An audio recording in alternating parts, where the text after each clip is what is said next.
BlackFacts.com présente une série éducative sur l'histoire des Noirs en Amérique. Les émeutes de Los Angeles en 1992, narrées par Timbuktu. En mars 1991, des officiers de la California Highway Patrol ont tenté d'arrêter un homme afro-américain nommé Rodney King pour excès de vitesse sur une autoroute de Los Angeles. King, qui était en probation pour vol et avait bu, les a entraînés dans une course-poursuite à grande vitesse. Et au moment où le patrouilleur a rattrapé sa voiture, plusieurs officiers du LAPD étaient sur les lieux. Après que King aurait résisté à son arrestation et les aurait menacés, 4 officiers du LAPD lui ont tiré avec un pistolet taser et l'ont sévèrement battu, capturé sur vidéo par un témoin et diffusé dans le monde entier. Cette agression a suscité une indignation généralisée au sein de la communauté afro-américaine de la ville, qui avait longtemps condamné le profilage racial et les abus dont ses membres souffraient de la part de la police.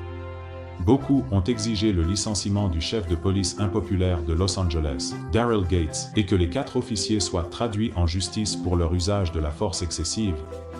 L'affaire King a finalement été jugée dans la banlieue de Simi Valley, et en avril 1992, un jury a déclaré les officiers non coupables.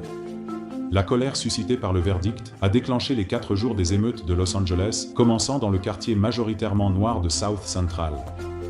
Au moment où les émeutes se sont calmées, environ 55 personnes étaient mortes, plus de 2300 blessés, et plus de 1000 bâtiments avaient été incendiés.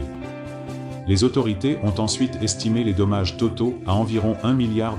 L'année suivante, 2 des 4 officiers du LAPD, impliqués dans le passage à tabac, ont été rejugés et condamnés dans un tribunal fédéral pour avoir violé les droits civils de King. Il a finalement reçu $3,8 millions de la ville dans le cadre d'un règlement.